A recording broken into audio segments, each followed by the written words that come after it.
With Doubtnut, get instant video solutions to all your maths, physics, chemistry, and biology doubts. Just click the image of the question, crop the question, and get instant video solution. Download Doubtnut app today. Hello students, in the given question we have been provided in iodometric titration, oxidizing agents such as KMNO4, K2Cr2O7, CuSO4, H2SO4 is allowed to react in neutral medium. First of all, this will be KMNO4. Okay, now further we have been provided that these are the reaction that take place in iodometric titration. The main question starts from here. A 1.1 gram sample of copper ore is dissolved in Cu2 plus. It is treated with Ki and I2 is liberated. Required 12.12 ml of 0.1 m sodium thiosulphate solution for titration. The percentage copper in the ore is. Okay, so we have been asked percentage purity. It will be the percentage purity. Okay, and it is Ki, it is I2. Okay, so to start, first of all, for these type of iodometric titration, our milliequivalents of hypo, that is Na2S2O3, sodium thiosulphate, will be equals to milliequivalent of copper 2 plus. Okay, and that will be equals to milliequivalent of copper.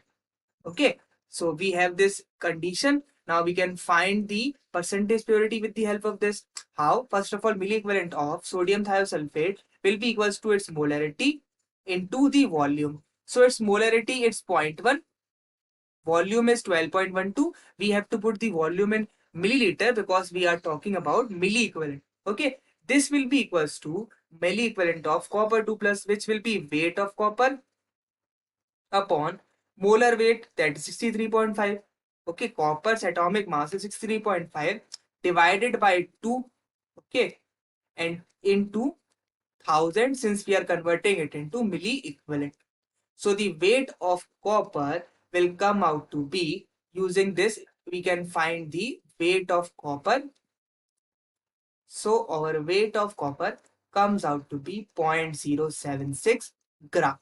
Okay, now for percentage purity, we will divide it by 1.1 and multiply by 100. Okay, since the sample is contains 1.1 gram of copper, so percentage purity will be 1.076 upon 1.1 into 100.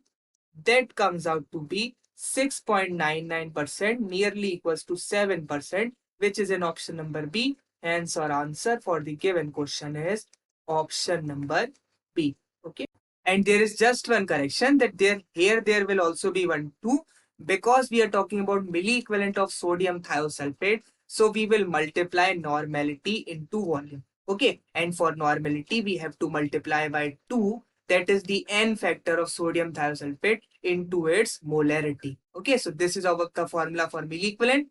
Hence our answer finally come out to be option number B. This will remain same. Okay, answer is 7%. For class 6 to 12, ITG and NEET level. Trusted by more than 5 crore students. Download Doubtnut app today.